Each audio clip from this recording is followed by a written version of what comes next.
Flower, and today I'm joined by Keryn Davidson. Keryn is a vascular surgeon at Royal North Shore Hospital, where she's been since 2019, and she's the first female neurosurgeon in the department's history, so another landmark event. She's trained across Queensland and New South Wales, did her fellowship at North Shore with a focus on open cerebrovascular surgery, holds her FRACS and a Masters of Surgery from Macquarie, and she's a fellowship examiner with the Royal Australian College of Surgeons.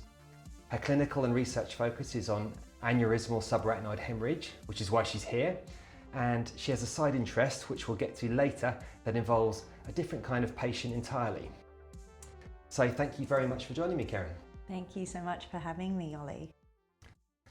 So we'll talk about a few things that are relevant to subarach, if that's okay, but do you mind just starting off by saying who you are and what does a vascular surgeon actually do? Because I think a lot of people don't really know what your day-to-day life is like. Yeah, I think that's a really good question. So essentially I am trained in neurosurgery, and in Australia when we train in neurosurgery it's a national training program, so we're moved around the country. I was fortunate enough to spend a lot of time in Sydney, which I love. I grew up in North Queensland and then in Brisbane. A lot of my unaccredited years before the training program was in Brisbane, and I just really loved the vascular aspect of neurosurgery. So we would often send all of our complicated cases to Sydney. So Royal North Shore was a dream of mine from a very long time ago. So what does a vascular neurosurgeon do? I guess it is a little bit of an enigma, and I think what people don't really see with neurosurgeons is that we have such a multifaceted aspect to our practice. So from seeing our critical patients, and we spend a lot of time with our very unwell patients in ICU, particularly the vascular patients who involve a lot of our time, but it also involves seeing our patients in the outpatients. So we get the opportunity to follow these patients up. We get to see their whole journey from the time they come in, from the time they come back and bring their kids in, and which is really And you've met them before rewarding. Surgery often as well, which gives you a very different perspective. Yeah, and it's a different perspective. So it's really quite a joy to see that whole process.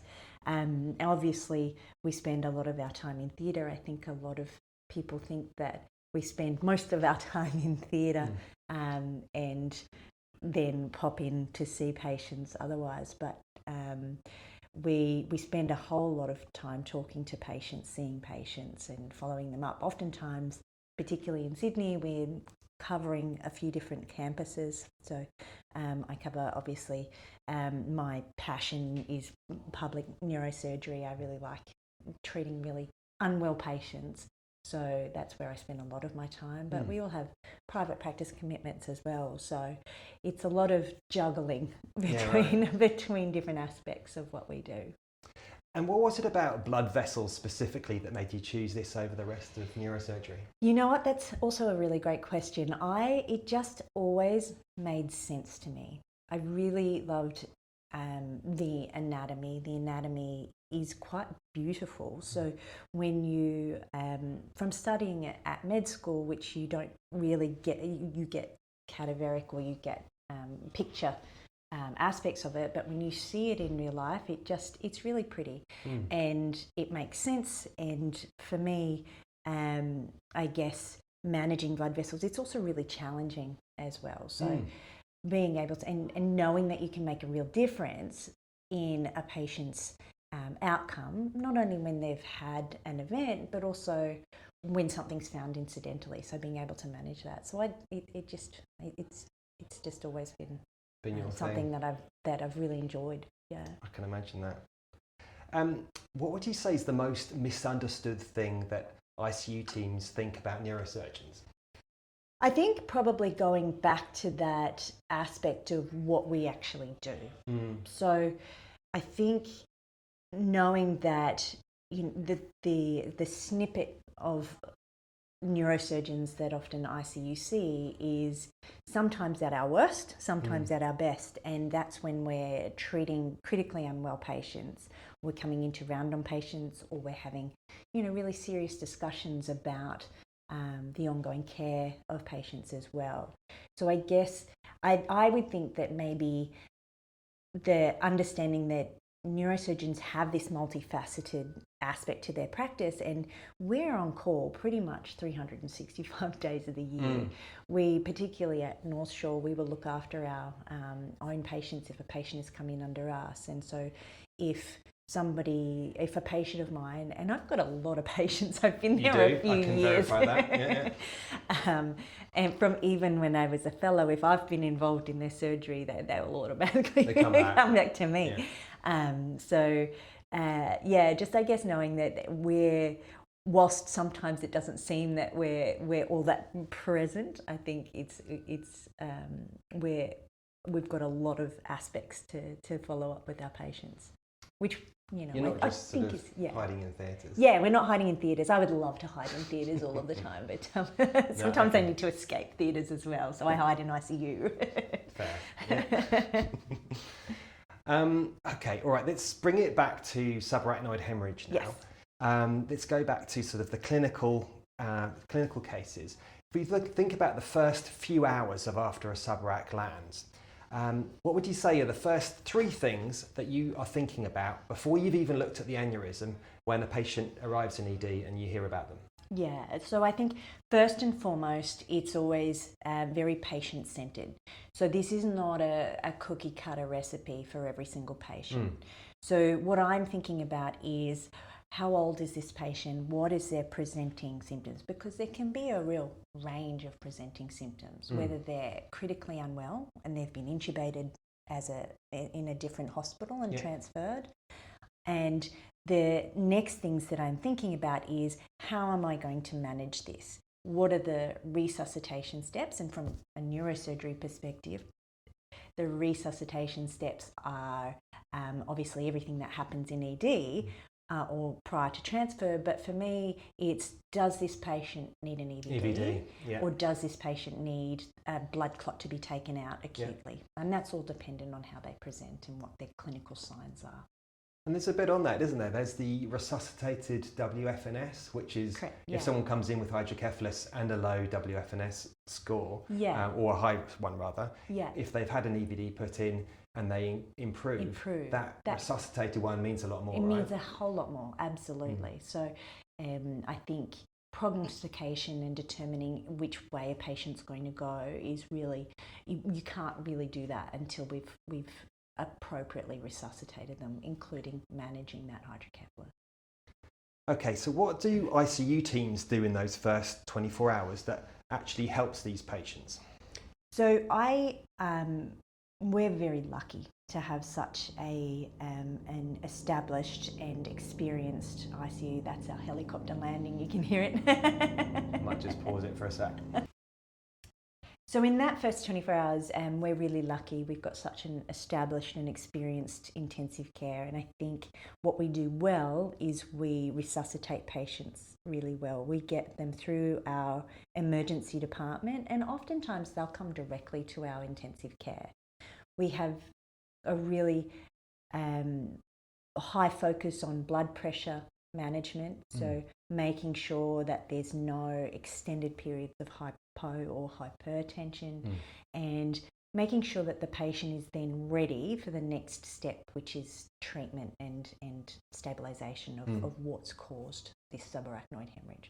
So I think ICU does that really well. We've got a really good team. But what do we do that drives you mad or annoys you? How can we do it better? How can we do it better?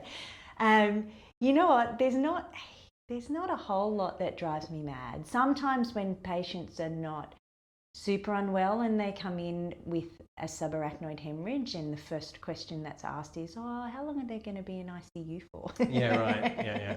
Hold your horses. It's like, wait. Yeah, fair. Let's work out what's going on. But I mean, sure, like everywhere, we've got bed pressures. Yeah, absolutely. But and that's sometimes taken out of context, isn't it? Yeah, which is fine. But I don't think that, I think sometimes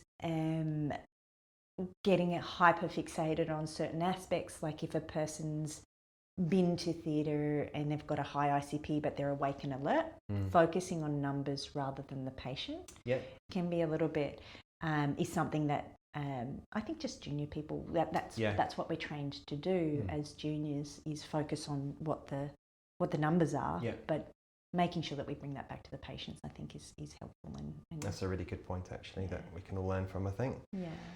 Focusing on the patient, not the numbers. Yeah. If you could teach every ICU trainee one thing about subarach in 5 minutes, what would it be?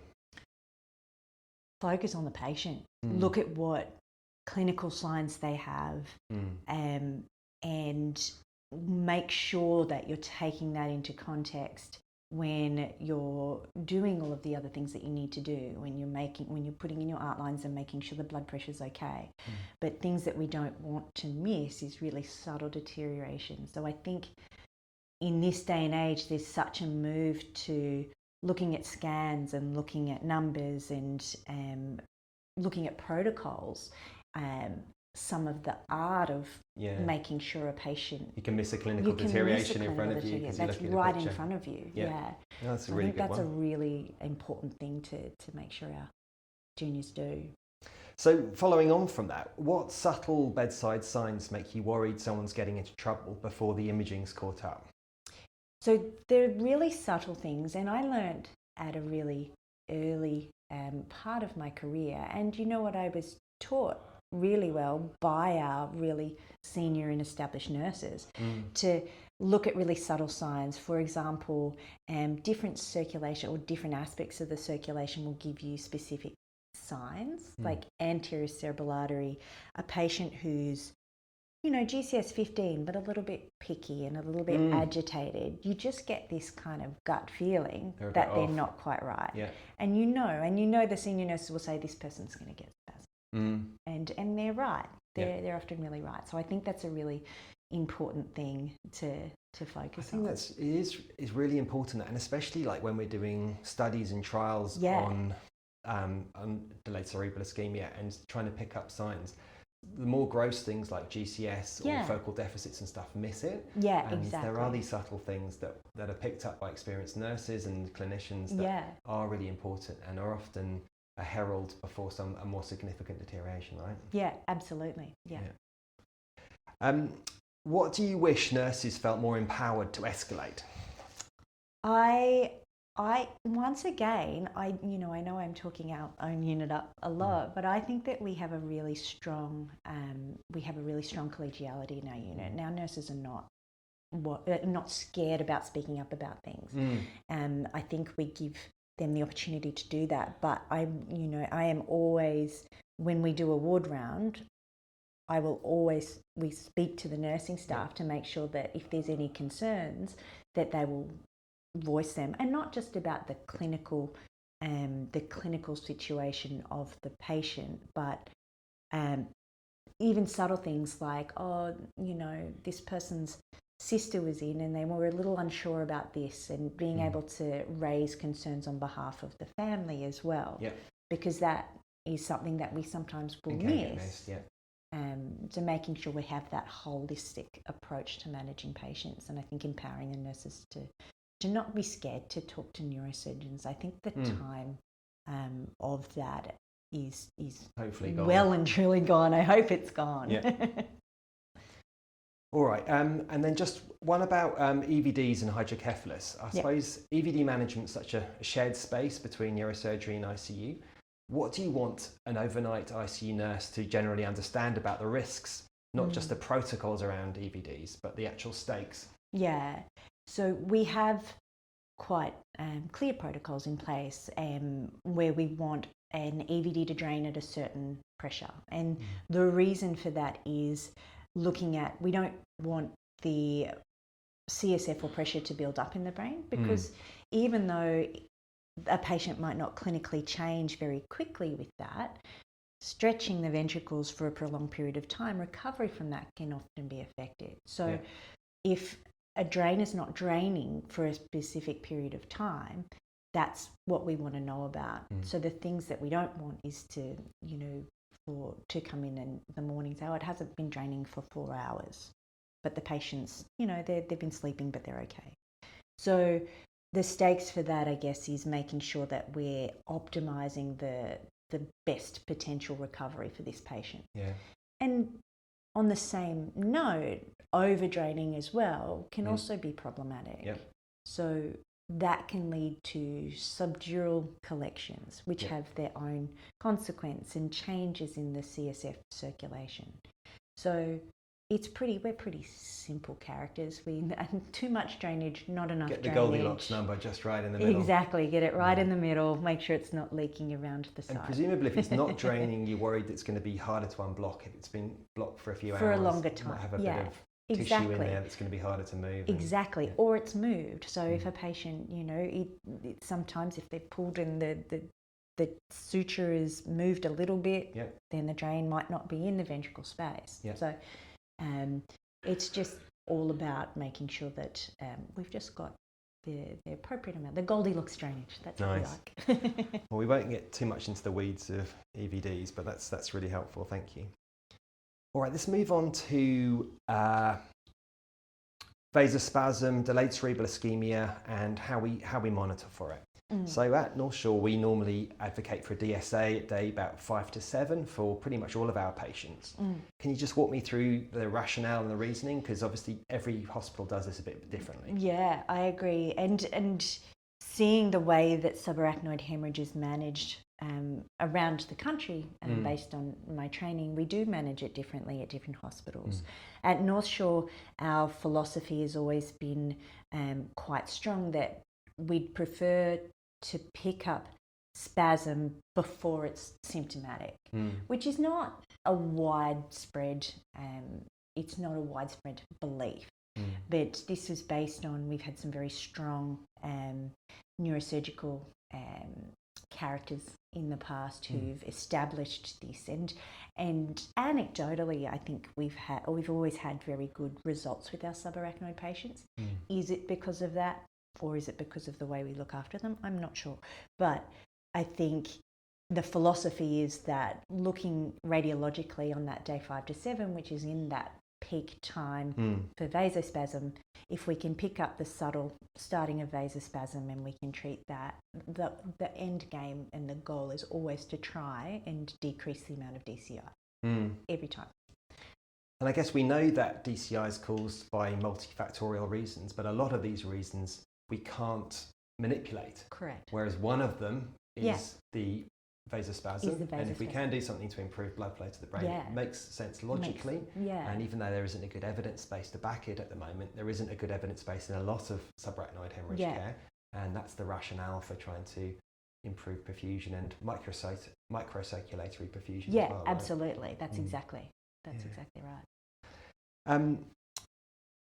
We don't currently use CT perfusion much.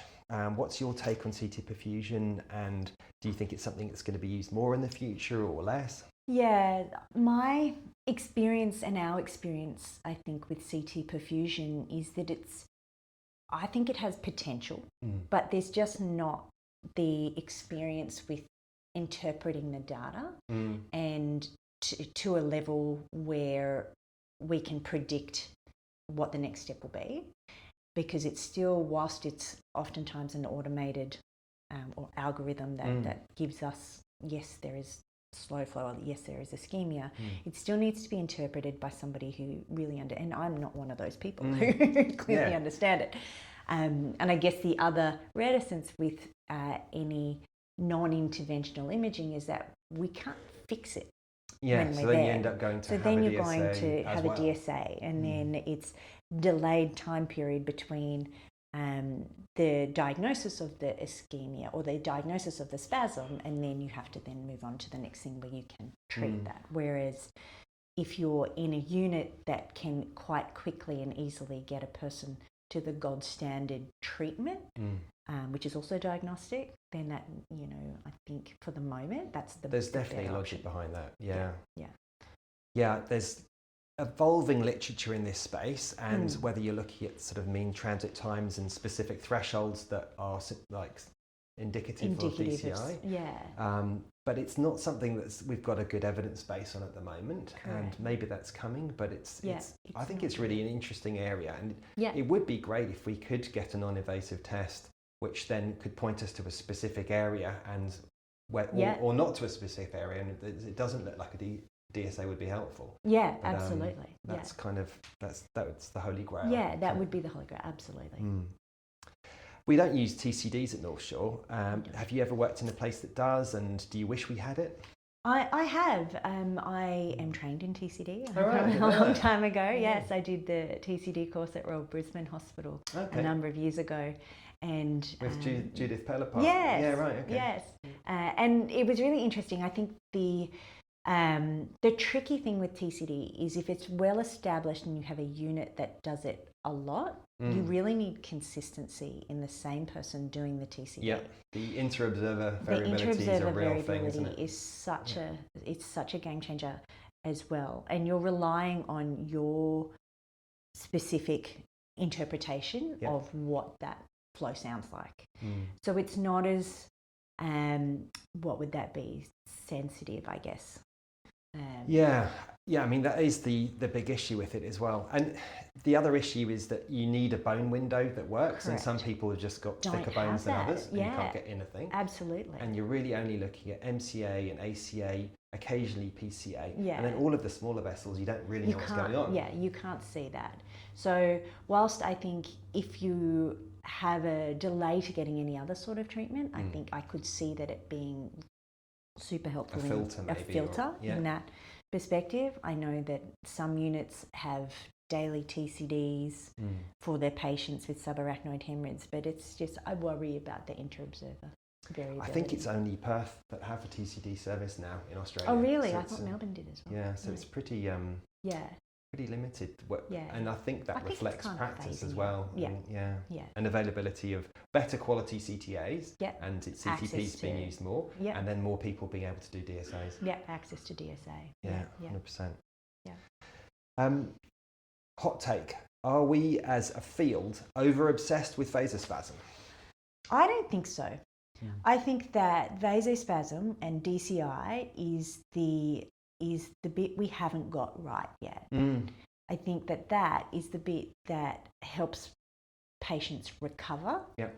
And if we can optimize that, and being obsessed with the mechanism to getting to that point is the way to do that, I think that's really important. So I don't think we're over obsessed with it. I think it's an integral part of the management of subarachnoid hemorrhage. 100%. And it's kind of unique to subarach as well, isn't it? It is. Yeah, absolutely. The teasing out what's affecting neurological outcomes down the track is really hard. Do you ever worry that doing multiple DSAs and sort of trash that can go up from doing multiple DSAs can affect long-term neurological outcomes? Yeah, absolutely. It's one of those risks, but I guess it's about risk versus benefit. It's the same with everything. And I think we've got a lot of years of very experienced interventionalists and DSAs with outcome data that shows that, the outcomes after DSAs are not, I mean, obviously everything can have complications, but it's a very, very low rate of terrible. It's a really low rate of complication. So. What was I going to ask? If a patient looks great neurologically, but the DSA looks terrible, what does that mean to you? That's tricky. And oftentimes, even if a patient looks great, there'll still be really subtle signs, and you'll kind of get a feeling that they're not quite right.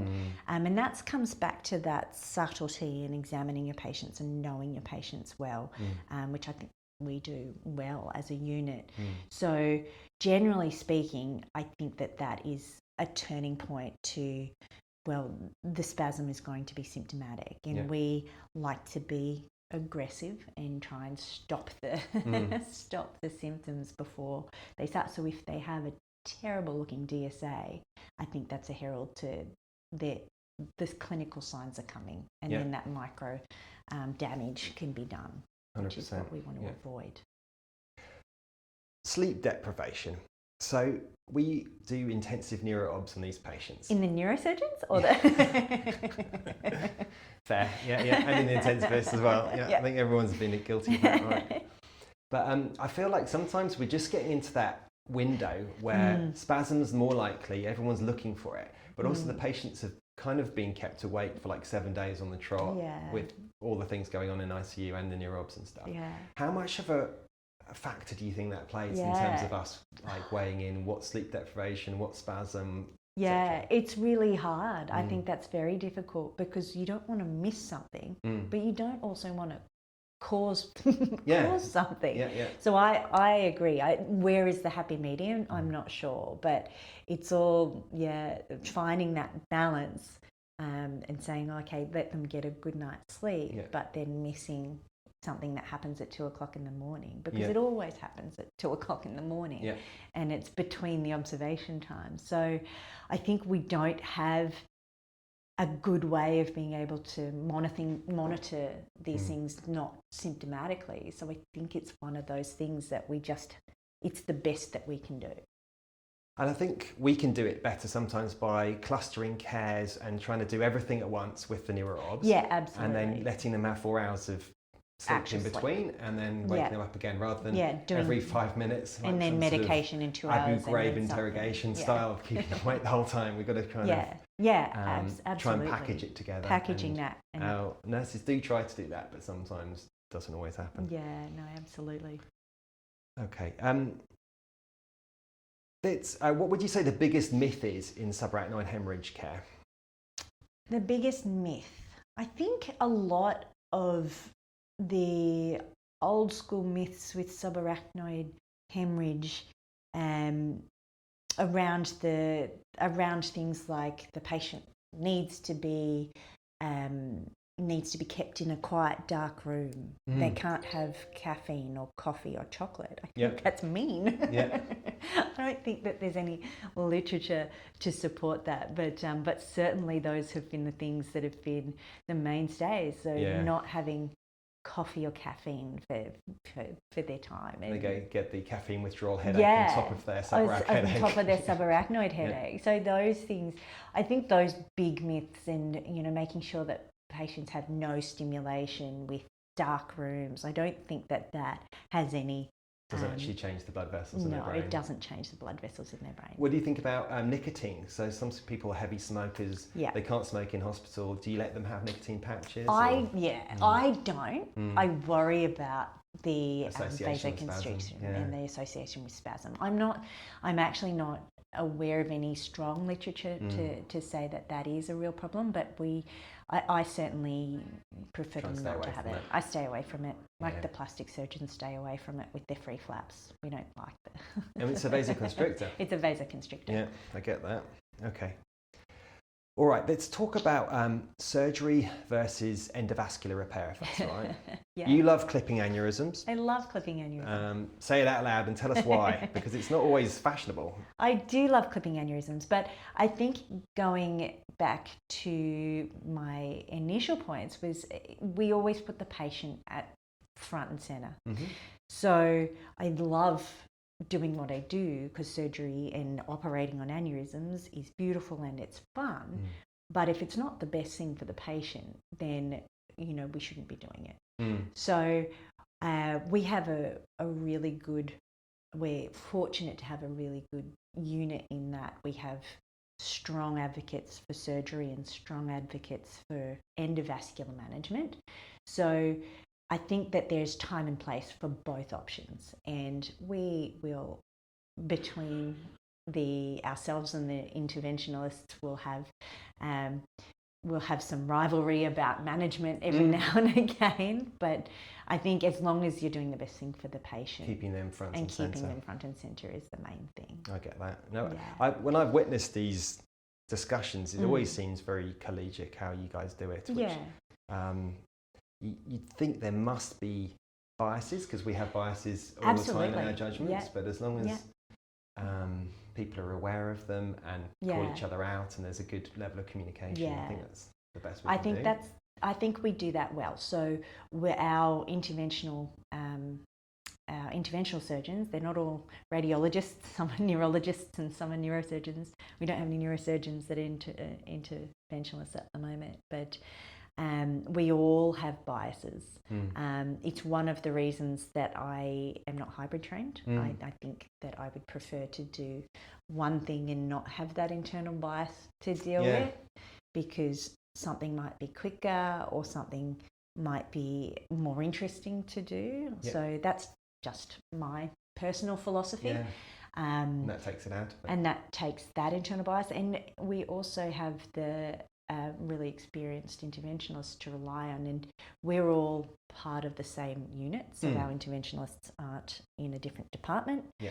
And we've relied on each other for a really long time. Yeah. So we work very well together, and oftentimes we will do things together. We're very fortunate to now have a angio suite just across the corridor from the operating theatre. That must be such a level up. It makes it so much easier just to be able to. You don't have to travel down to several floors. You don't have to go several floors. And the INRs can pop in and watch us clipping an aneurysm, and we can pop across and see our patients go across. So the flow It works really well. Yeah. Which aneurysms make you think immediately this should definitely be clipped, regardless of what anyone else thinks? Yeah, I think generally people will be on the same page about that. Yeah. So patients who are critically unwell with the large haemorrhage that's causing mass effect, Yep. and is in a... So you've got to go in there for the mass effect region anyway. Then you have to do that for the mass effect. Yeah. And being able to manage that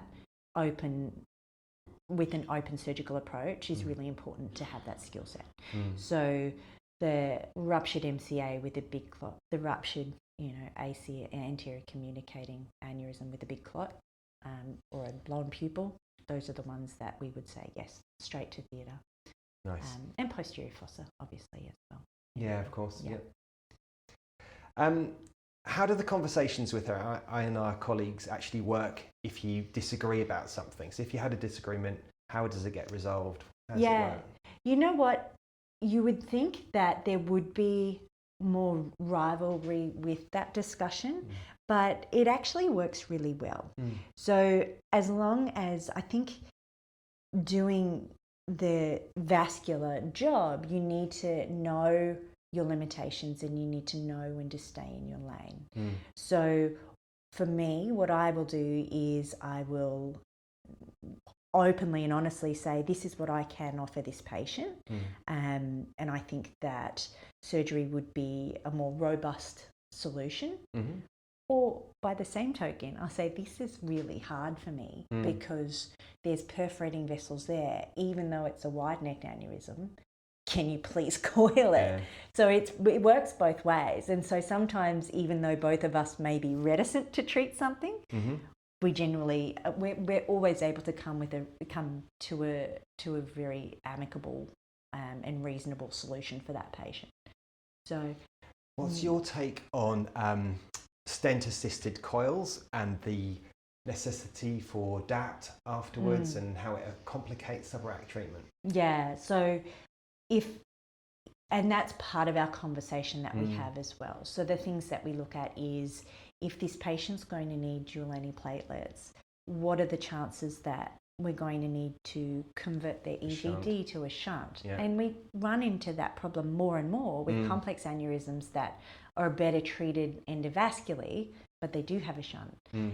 They do have an EVD. So we come across that, and it's boutique management of each patient to work on that. Generally speaking, if a aneurysm can be surgically managed without dual antiplatelets, it's weighing up the less invasive treatment versus needing to be on antiplatelets and the ramifications of that in regards to their CSF circulation. So it's tricky. I would like to clip all of the aneurysms, but it's not always. And that isn't the global trend, right? I mean, you've obviously got a busy practice, but I think globally the number of clippings is going down. Absolutely. So do you think that's a threat for trainees? You want to learn open vascular skills, and is it going to be harder for them to get the experience that you've had, for example? Yeah, it's something that we look at. We look at with the at the NSA as well, training training our registrars in open cerebrovascular surgery, because it's not offered in every unit. I don't like to think of it as a dying art. I think it's really important to have the ability, and that's more important now more than ever, because a lot of the cases that we are clipping are the complex ones that are not easily managed endovascularly as well. So I encourage our junior trainees to have that skill set. I think it's a really important skill set to have.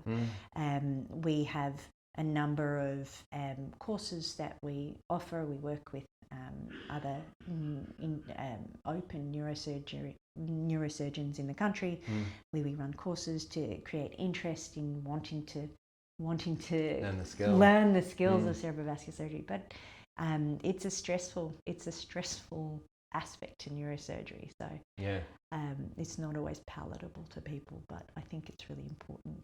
Yeah, 100%. Yeah.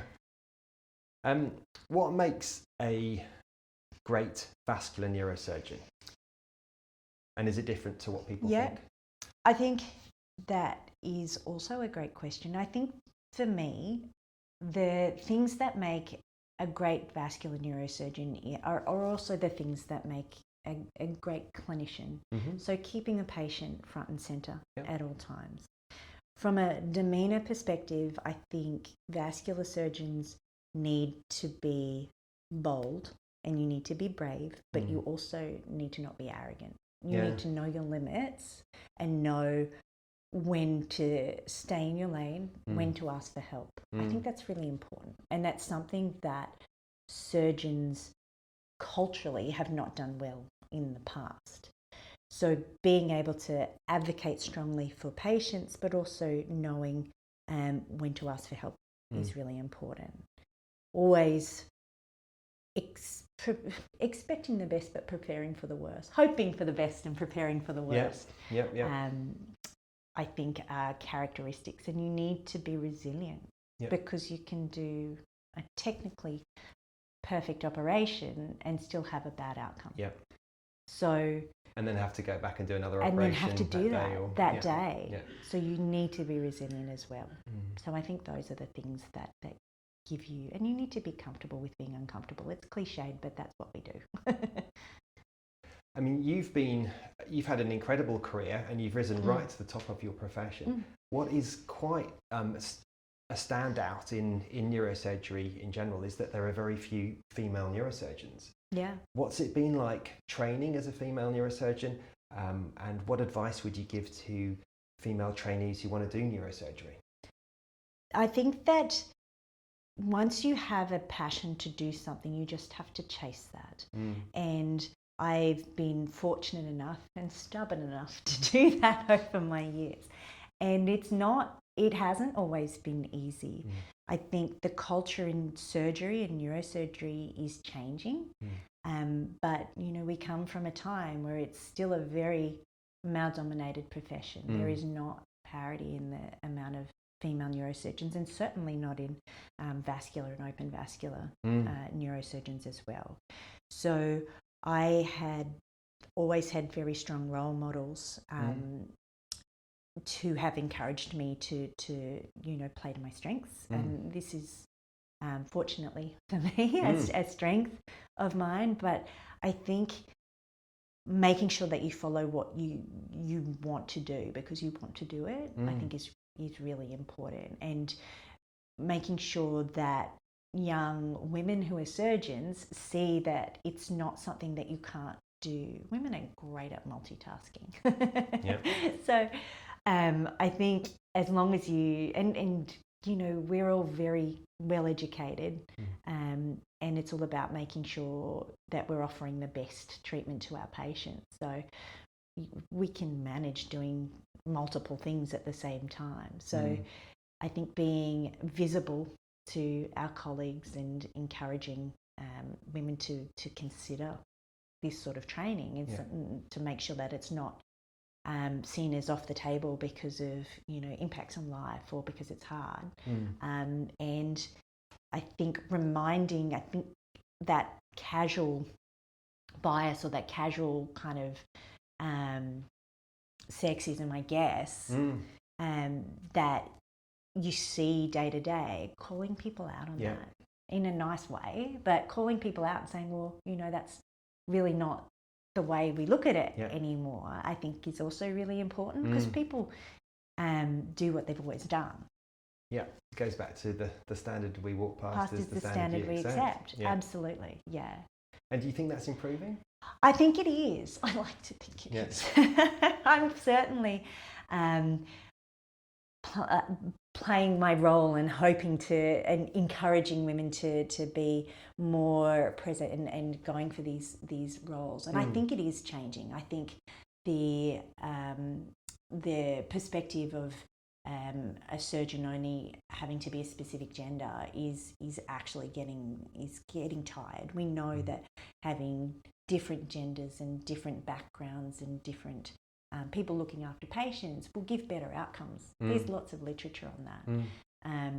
So embracing that and making sure that that's changing. I think the training programs as a whole try to do that as well, through trying to encourage more women to do surgery, and specifically neurosurgery. But it's a long process and it's a long road, but I think that it's changing. Great, thank you for that. All right, let's bring it back to the clinical side of things a bit more again, if that's all right. Yes. Can you tell me about a subarach case that's changed how you practice? Yes, there's so many. I think I learned something from every complex case that I do. I like to try and take away at least one thing that I could do differently, that I could do better, or slightly differently the next time. I think coming back to a specific case, and it's also important not to change practice based on one outcome as well. It's very easy to have a knee-jerk response and say, oh, well, I'm never doing that again because this happened. For me, I think the most complex type of aneurysm surgery that we can do is bypass surgery. So patient selection is really critical in that. And we have so many mechanisms to try and choose the right patient. I think that is really helpful. But if I think of a specific case, I remember a young girl who had a very complex aneurysm, and we did a high flow bypass, and she'd had a small haemorrhage, but she was fine. And we did a lot of planning and a lot of discussion, and then we did a high flow bypass, and she didn't do well, and she died. And I remember at the time, and I was very junior, and I did the case with my senior colleague, and I remember at the time being devastated. I'd taken this 30-year-old girl, and we'd done so much planning, and it had gone poorly. So what I learnt from that is to not stop and say, well, I can never not do that. I can never do that again. That's just something I'm never doing. To just recentering on the reasons that we do what we do, and understanding that there can be bad outcomes as well, and being able to look after yourself. I think we don't speak about that openly and clearly, especially as surgeons. Knowing that cases can really affect you, and being able to talk about that and work out how to manage that. So how do you do that? What's your strategy? It's so I'll go for a very long run and then I'll punch things at the gym. Exercise. But having outlets. Exercise is an outlet, but also being able to talk to your colleagues openly, and reflecting on the specific case itself, and taking some time. I think traditionally we're always kind of learnt that, well, you just have to suck it up, and then you turn up the next day and you do it again, and then you put that all in a box. But I think taking the time, compartmentalise it. Right. Absolutely. And we're really good at compartmentalising things. Different surgeons will have different techniques to do that, and you have to do that to some extent. For example, my anaesthetists and my registrars will tell you that in the operating theatre, if a complex or a critical case comes in, I cannot look at the patient's feet, because if I see the patient's feet, they're the feet that, we're just walking to work and something happened. Okay. So I they know. So you need to hide that and keep it out of that your mind. we do what's in front of us and we need to do. So all of those little things, and just being able to openly say that. It's like, I can't, I like other little techniques as well. For example, I always plait my patients' hair. Okay. My patients, but we've noticed. The nurses all know that which patients are my patients. They come back with beautiful hair, and a lot of that is for the patient, and it keeps the hair clean. But it's also a way that you can center yourself in surgery before the operation, where you can prepare yourself for what complexities might happen and what you're going to do with that. So it kind of centers me. Yeah. So little things like that, I think, is making sure that you take time to manage your own well-being. Yeah, I guess you get to know yourself with time and what works. Yeah, exactly. All right. What did you believe as a trainee that you no longer believe now? That I can do everything all of the time. Yep. I can relate to that. Yeah. I pretty much say yes to everything, but knowing that I have limits, I think as a trainee, I certainly wanted to prove myself, go above and beyond, do everything that I possibly could, to the point, I think, of exhaustion. And I think reflecting on that as you become a consultant, and then you're establishing your own workflow, knowing that, you know what, you don't have to hammer yourself to get good results for your patients. You need to be able to manage yourself as well as that balance and pace yourself. So I think that's probably the biggest thing that I've learned since being a registrar, when to slow down just a little bit. Nice. Yeah, keep something in the tank. Yeah. All right, let's move on to the fast fire round. Okay. All right, just 1 or 2 sentence answers. What's the most overrated monitoring tool we have that we use in subarach? Arterial blood pressure. Yeah. I completely agree. Okay. The most underrated bedside sign? Subtle confusion, really subtle confusion for spasm. So that, like we talked about before, that little bit of agitation or the little pickiness. Someone's a bit off. Someone's a little bit off. Your gut feeling. Personality change. Yeah, personality change. Yeah, right. Yeah. Excellent. One thing ICU trainees consistently overcomplicate? Arterial blood pressure. Yeah. Can be a major focus. Yeah. Maybe that will get simplified if we have closed loop blood pressure systems. Yeah. All right, one thing we'll stop doing in subarachnoid hemorrhage in 10 years' time? Oh, I would really love if we had better, robust vasospasm management. So if we didn't have to use nimodipine and pushing blood pressure, I think... If we knew more about what it was and how we could treat it. Yeah. What it is and how to treat that. I think it's coming, but that's what I would be hoping for. I love that, yeah. All right, one thing we'll definitely be doing differently. I actually do think that we will be treating vasospasm differently. I think that we're at kind of that precipice of the technology and the way that that's moving, that we will establish causes, and I hope that we work out the pathology more clearly so we can treat that, and we can look back in 10 years and say, remember when we used to give people, a tablet every 4 hours, and we used to just hope that would hope do something. For the best. Yeah, maybe precision medicine, right? With AI. With AI, surely. Exactly. Yeah. All right, clip or coil? Finish the sentence. People misunderstand this debate because it's seen as a rivalry rather than a collegial decision between what's the best thing for the patient. Nice. Okay. Biggest lesson from a bad outcome?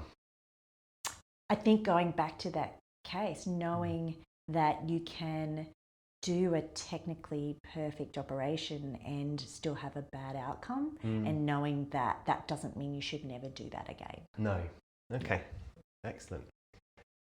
All right, now just finally, you have a very specific and interesting interest outside of neurosurgery, which I found out about.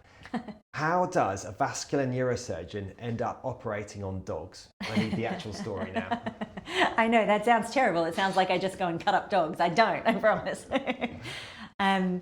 So I love animals, and I've grown up with animals my whole life. And when I first moved to Sydney as a junior registrar, I had a little cat called Maui, and he got a cardiomyopathy. Oh no. And so I ended up at the veterinary specialist's hospital close to Royal North Shore, and I spent a lot of time there.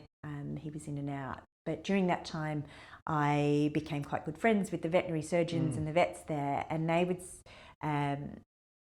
would see patients, pets who would come in with specific neurosurgical problems, and their veterinary surgeons handle them. And moving to a day and an age where pets are like family for people, everybody has pet insurance and they want to do everything they can for their pets.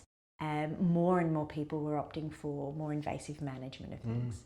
So when dogs would come in with quarter recliner, they do laminectomies, and I found that really interesting. The veterinary surgeon specifically one day said, "Oh, look, do you mind having a look at a scan?" And we routinely, before the veterinary specialist hospitals had their own MRI machines, the scans would be done at RPA and interpreted by human physicians. So I looked at a scan of a dog with a pituitary tumour, and the dog was symptomatic from that, and they wanted to operate on this dog. Right. So they asked, how is a dog symptomatic from a pituitary tumour? Yeah, so he had his thyroid level he was really anxious. His thyroid level was off, and and I think he had some visual change as well. It was quite a large tumour. Wow. So, but he was getting to a point where the question was, do we try and... They gave him steroids and carbergeline and things, hoping that it was maybe a prolactinoma to decrease it, and it didn't get any better, I think. And so the question was, is this something that we can operate on? So I was a registrar at the time, and I thought, well, yes, but how do we do a pituitary operation on a Labrador or a golden retriever? Their nose is really long. We can't do that. So we had to kind of go back to basics. I spoke to my senior surgeons and said, probably offensively, in the old days, how did we do pituitary surgeries? And so did a lot of reading in history, and there's a transpalatal approach, so you can go through the palate to get to the pituitary. So there was a lot of planning involved, and we did a transpalatal approach to this little golden retriever's pituitary tumour, and took it out, and she did well. And it's nice to go and see your post-op patients and get to cuddle them and give them a cheesel. But yeah, so occasionally when there's complex things that there's not a subspecialty veterinary surgeon for, I will come and do some pro bono work with them. Do you get discounted vet fees? Well, my little cat was in and out a lot of times, and so they stopped charging me for him. So that was nice. You'd hope so. Gee. I know. Wow. But yeah, so, and it's interesting. It's just a completely different type of medicine. And we would also every now and again we have a combined radiology meeting at Royal North Shore, and at the end of the meeting, if there was a complex hydrocephalus or case in a dog, I'd put those up, and our physicians, especially our imaging physicians and neurologists, are very interested in giving opinions, so on what could be happening with the vet. So we put them up at the end and have a chat about those in our multidisciplinary discussion. That's so cool. It's quite Everybody cool. leans into it. Yeah, everybody leans in. Yeah. Do dogs recover neurologically better or worse than humans after similar operations, would you say? I think probably better. Dogs just want to get better. Yeah. They're like kids. They don't want to be in hospital. They don't overthink it. They don't overthink it at all. So don't assume the sick role. No, they don't at all. And they just want to get better. They do have different pathologies. So things that can look benign. There was another little dog who had a thing that looked quite benign that ended up being quite aggressive. So the outcome is sometimes still the same, but giving them that little bit of time to be with their owners and be with their family, I think is worth it. Yeah. I would do it. And what's operating on dogs taught you about being a human surgeon? Just to always try and have a good knowledge of the anatomy and being willing to learn different things. So it's still applying the same skill set, but in a slightly different way, which is challenging, but is also, I think, really good. And it did also teach me that I could never be a vet because I would end up with all of the pets in my house. Just bring them home. Yeah. Wow. Okay. So. That's cool. All right, just to finish with, what are you most excited about in vascular neurosurgery right now? So I think we're moving towards, because the change in the technology and the AI field and all of those things, I think that's moving at such a rapid rate. In a specialty or a pathology that hasn't really changed much in many years, things that I'm excited about is looking at new ways of imaging and intraoperative imaging guidance help. I think there's some really cool things happening in 3D modelling and being able to see that in real time, which is quite cool. We get to play with a few of those adjuncts to surgery. Nice. So because there hasn't been such a significant, such a big change in the technology associated with it, I think this is really cool. And obviously, our technology in interventional surgery is also good, but I guess overall, just looking forward to being able to manage patients more efficiently and effectively and giving them good outcomes. Nice. Yeah. Well, thank you so much for your time today. I know you're incredibly busy, so I really appreciate it. And thank you for supporting ISA. I gather you're going to be helping us in one of the workshops, which is really exciting. Very exciting. And well done for being such a great hero in your field and encouraging all of the junior neurosurgical trainees to realise that that they can do it as well, and being such a great example. So thank you. Perfect. Thanks, Oli. Thank you for the invite. It's been fun. Cool. Thank you. Awesome.